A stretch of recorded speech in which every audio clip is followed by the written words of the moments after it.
ቀርቧል ብለው መከራ የሚበሉም ነበሩ። ደግሞ አይ ገና ነው በጣም ያው ብዙ ሺህ ዘመን ተቆጥሯል፣ ዘመኑ ቀርቧል፣ የመጨረሻው ዘመን እየተጠናቀቀ ነው፣ ጠጋ ጠጋ ብለዋል ምናምን ስንል አይ ገና ነው ምን ይላል። ድሮም እንደዛ አይነት ክርስቲያኖች ነበሩ። አይ ገና ነው። ስለ ምጽአት ስናወራ እንዲሁ ዛሬ ነቅተን እንድንቀር ስለ መጨረሻው ዘመን ስናወራ የሚደርስበት ሁለት መንገድ አለ። በእያንዳንዳችን ላይ ይደርሳል ፍጻሜው። ዩኒቨርሳል የሆነ አጠቃላይ የሆነ ፍጻሜው ይደርሳል። ያ ፍጻሜ እስኪመጣ ድረስ ምንም ፍጻሜ አይመጣም። ይመጣል። ምን ይባላል? የግል በጉ ራሱ ለከተማይቱ ብርሃን ይሆናል ይላል። በቃ ያስፈልጓት ከዋክብትና ጨረቃ ያበሩ ልክ እንደ ሻማችን ማለት ብለን እንደምንጥለው ልክ እንደዛ ነው። እየመጣ ነው። ቀን እየመጣ ነው። ወደ መዳናችን እየተጠጋን ነው። ኢየሱስ እየመጣ። ለዚህ ነው የመጀመሪያዎቹ አማኞች ማራናታ፣ ሰላምታቸው ማራናታ ነበር። ጌታ ኢየሱስ ሆይና። የምንናፍቀው ህይወት እየመጣ ነው። ትግል የሌለበት ህይወት እየመጣ ነው። እንግዳችን እየመጣ ነው። ከትላንት ይልቅ ዛሬ መዳናችን ቀርቧል። አሁን ሌሊቱ እያለፈ ነው። ቀኑ እየመጣ ነው። ክብር ለእግዚአብሔር ይሁን። በጣም ትልቁ ጥያቄ ግን እንግዳ እንዳለበት ሰው እንዴት እንኖር ነው።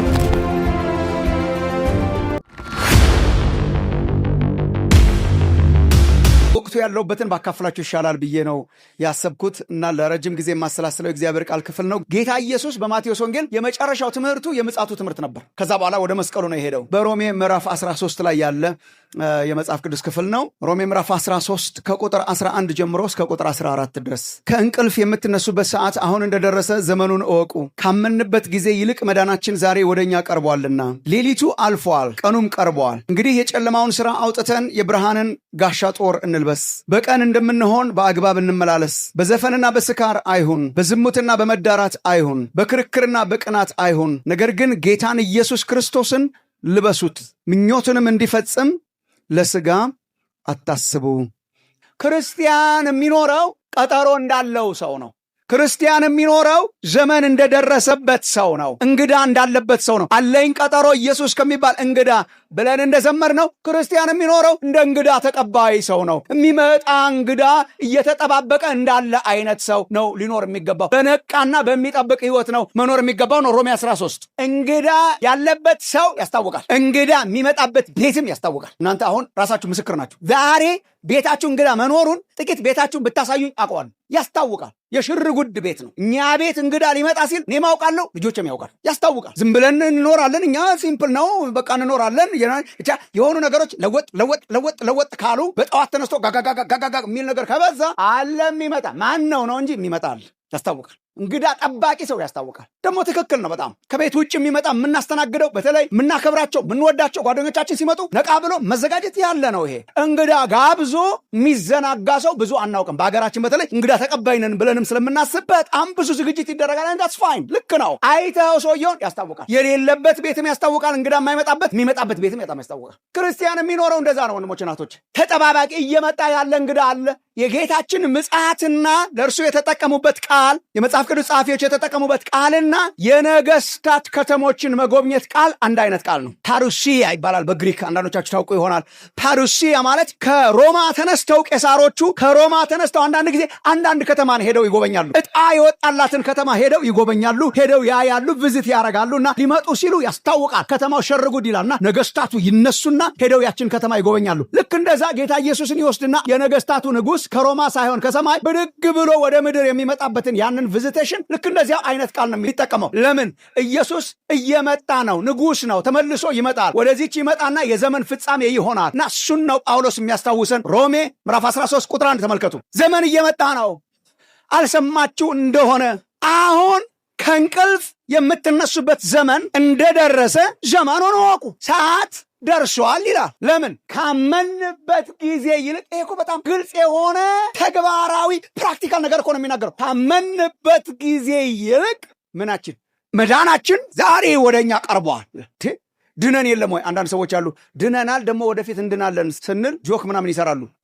ድነናል እኮ ግን መዳናችን እየቀረበ ነው ደግሞ ይላል። ምን ማለት ነው? መዳናችን የሚጠናቀቅበት ኮምፕሊትድ የሚሆንበት። ክርስቲያን አሁን እየተሰራ ያለ ቤት አይነት ነገር ነው። ይሄን ስትሰሩ እንደነበረው እየተሰራ ያለ ቤት ነው። ግን ምን አይነት ዘመን ይመጣል? ቤቱ ተሰርቶ ተጠናቆ የሚቀርብበት ቀን ይመጣል። እሱ ምን ይባላል? መዳናችን። እሱ ምን እየሆነ ነው? ከትላንት ይልቅ ዛሬ መዳናችን ዛሬ ወደኛ ቀርቧል ይላል። ከትላንት ይልቅ ተጠግተናል ወደ መዳናችን፣ ወደ ፍጻሜው፣ ወደ ኮምፕሊሽን ተጠግተናል ይላል። አስትሩ ክርስቲያን ምን እየሆነ ነው? እየተጠጋ ወዴት? እንግዳ እንግዳን ወደ መቀበያው እየተጠጋ ከትላንት ይልቅ ዛሬ ዘመኑ ደርሷል። ከትላንት ይልቅ ዛሬ መዳናችን ቀርቧል። ከትላንት ይልቅ ዛሬ መምጫው ቀርቧል። ከትላንት ይልቅ ዛሬ እኛም መሄጃችን ቀርቧል። ከትላንት ይልቅ ዛሬ ወደ ፍጻሜው ተጠግተናል ይላል። ክርስቲያን ዝም ብላችሁ በልባችሁ አሰላስሉ ወይ ማስታወሻም ከያዛችሁ በሁለት መንገድ ነው እየቀረበ ያለው። ይሄ በጣም ግልጽ መሆን አለበት። አንዳንድ ሰው ስለ መጨረሻው ዘመንና ዘመኑ ቀርቧል፣ የመጨረሻው ዘመን እየተጠናቀቀ ነው፣ ጠጋ ጠጋ ብለዋል ምናምን ስንል አይ ገና ነው ምን ይላል። ድሮም እንደዛ አይነት ክርስቲያኖች ነበሩ። አይ ገና ነው በጣም ቀርቧል ብለው መከራ የሚበሉም ነበሩ።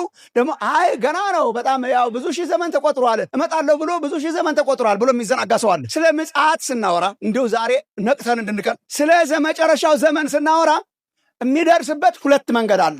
እሱን ትንሽ ላሳያችሁ። ሁለት መንገድ አለ። ክርስቲያን እንዴት ነው ወደ ፍጻሜ የሚደርሰው? በሁለት መንገድ። ፍጻሜ ምን ያካትታል? ሁለት መንገዶችን። አንደኛው የግለሰብ ፍጻሜ እንለዋለን፣ ኢንዲቪጁዋል ኤስካቶስ ነው፣ ኢንዲቪጁዋል ፍጻሜ። ሁለተኛው ደግሞ ኮርፖሬት የሆነው አጠቃላይ የሆነው ዓለሙን ሁሉ የሚጠቃልለው ፍጻሜ አለ። እኛ ወደ ፍጻሜ እንዴት ነው እየደረስን ያለ ነው? በሁለት መልኩ። እንዴት? የግለሰብ አለ፣ ዩኒቨርሳል በእያንዳንዳችን ላይ ይደርሳል ፍጻሜው።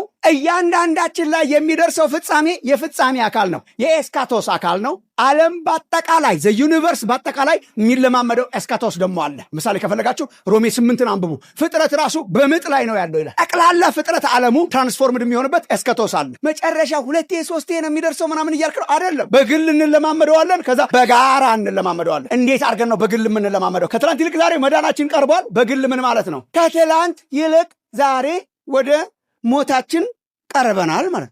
ሞት የኤስካቶስ አካል ነው። ሞት የመጨረሻው አካል ነው። ሞት ማለት መጨረሻውን በግለሰብ የምንለማመድበት፣ በግላችን የኔ መጨረሻ አለ፣ የእናንተ መጨረሻ አለ፣ የእንትና መጨረሻ አለ። እሱ ፓርት ኦፍ ዘ መጨረሻ ፓርት ዘ እስከቱ። ከዛ በአጠቃላይ ሲሆን ደግሞ ለሁላችን ይደርሳል። የሞትን እንነሳና በህይወት ያሉ ይለወጡና ጠቅላላ ዩኒቨርስ ኢየሱስ በሚመጣበት ጊዜ ዩኒቨርሳል የሆነ አጠቃላይ የሆነ ፍጻሜው ይደርሳል። ያ ፍጻሜ እስኪመጣ ድረስ ምንም ፍጻሜ አይመጣም። አይመጣል ምን ይባላል? የግል እና ጳውሎስ በግልም ይሁን በጋራም ይሁን ከትላንት ይልቅ ዛሬ መዳናችን ወደኛ ቀርቧል። አሁን ሰው ልደቱን ሲያከብር ምን እያደረገ ነው? እንደ ቁጭ ብላችሁ አስባችሁት ነው? ሰው ልደቱን ሲያከብር እድሜ ጨመረ ብሎ ነው እያከበረ ያለው ወይስ እድሜ ቀነሰ ነው እያከበረ ያለው? እድሜ ጨመረ ነው። እድሜ እኮ ጨመረ ነው። ልክ ነው። ኢን ዋን ዌይ ጥሩ ነው። ልክ ነው። እድሜ ጨመረ ነው እኮ ኢን ዋን ዌይ እድሜ ጨመረልኝ ነው። ተመስገን ነው። ለዛ ለማመስገን ነው።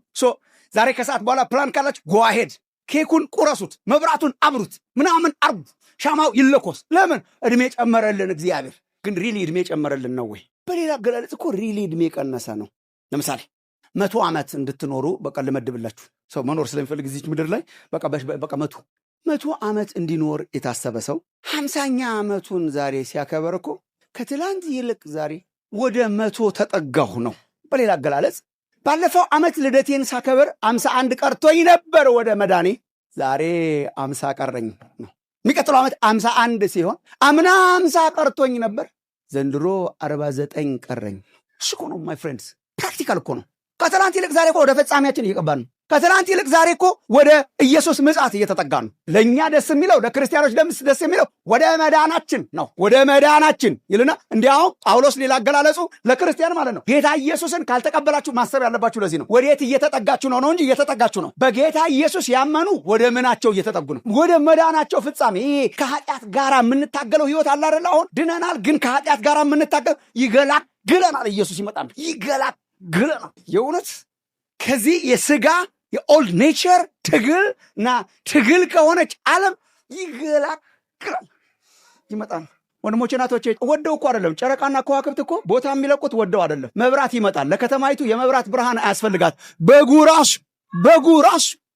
በጉ ራሱ ለከተማይቱ ብርሃን ይሆናል። ይናሳ በቃ ያስፈልጓት። ከዋክብትና ጨረቃ ያበሩ። ልክ እንደ ሻማችን ማለት እፍ ብለን እንደምንጥለው ልክ እንደዛ ነው። እየመጣ ነው፣ ቀን እየመጣ ነው። ወደ መዳናችን እየተጠጋን ነው። ኢየሱስ እየመጣ። ለዚህ ነው የመጀመሪያዎቹ አማኞች ማራናታ፣ ሰላምታቸው ማራናታ ነበር። ጌታ ኢየሱስ ሆይና። የምንናፍቀው ህይወት እየመጣ ነው። ትግል የሌለበት ህይወት እየመጣ ነው። እንግዳችን እየመጣ ነው። ከትላንት ይልቅ ዛሬ መዳናችን ቀርቧል። አሁን ሌሊቱ እያለፈ ነው፣ ቀኑ እየመጣ ነው። ክብር ለእግዚአብሔር ይሁን። በጣም ትልቁ ጥያቄ ግን እንግዳ እንዳለበት ሰው እንዴት እንኖር ነው። ንቅት ያለ ህይወት ኑሩ፣ በጣም በምሳሌ አስረድቷል ጌታ ኢየሱስ። ይሄንን ሌሊት እንደ ሌባ ስለሆነ አመጣጡ ነቅቶ የሚጠብቅን ሰው ሌባ እንዳይገባ ቤቱ በመዓት ምሳሌ ነው ያስረዳው። ሙሽራ በሚጠባበቁ ሚዜዎች፣ ሙሽራ በሚጠባበቁ 10ቱ ቆነጃጅት በምንላቸው እስከ መጨረሻው እስከ ጥግ ጥንቅቅ ብለው ተዘጋጅተው ቢያሸልቡ እንኳን ነቅተው ማለት ነው። ሁሉም አሸልበዋል፣ ግን የአምስቱ አሸላለብ ለየት ያለ አሸላለብ ነው። ላይክ ኤኒ ታይም ሊበራ በሚችል ጥንቅቅ ባለ አይነት ዝግጅት ተጠናቀው ንቅት እየመጣ ነው ኢየሱስ። ኦር እኛ እየተጠጋን ነው። ኦር በሌላ አገላለጽ ከትላንት ይልቅ ዛሬ መዳናችን ወደ እኛ እየቀረበ ነው። ታዲያ እንዴት አይነት ህይወት ነው ክርስቲያን የሚኖረው? የነቃ ዌክ አፕ። እኛ እንደ ሌሊት ሰው አንኖር። እኛ እንግዳ እንዳለበት ሰው የነቃ መንፈሳዊ ህይወት፣ የጋለ መንፈሳዊ ህይወት፣ ፓሽኔት የሆነ ብዙ መናገር እችላለሁ፣ ግን ሆፕ ካፕቸር እንደምታደርጉት ወንድሞች እህቶች፣ በጣም ብዙ ክርስቲያን ኢን ዘ ቸርች ባልነቃ ህይወት ነው የሚመላለሰው። የሆነ ንቅት ያለ ነገር አይታያችሁም? አንዳንዶቹ ስታያችሁ እንዲያውም ንቅት ያሉትን ያከረሩ ይመስለናል። አዲስ ነህ በጌታ ምናምን የነቃውን ነው ወገኖቼ። መፍዘዝ ማደግ አይደለም፣ አለመገረም፣ አለመደነቅ መቹሪቲ አይደለም። እግዚአብሔር ህዝቡ ከእርሱ ጋር ባለው ግንኙነት መደነቅና መገረም ያቆመ ሰሞን በጣም እየተገለጠ ነቢያትን እየላከ ገስጿል። አረ ቀዘቀዘ ፍቅር እያለ እግዚአብሔር ራሱን እንደ ጮኛ እንደ ባል እስራኤልን ህዝቡን እንደ ሚስት ያደረግን እንዲህ ይላል። እስቲ ኤርምያስ 2 አንብቡ። እንዲህ የታለ የጮኝነታችን ሰሞን ፍቅር ይላል።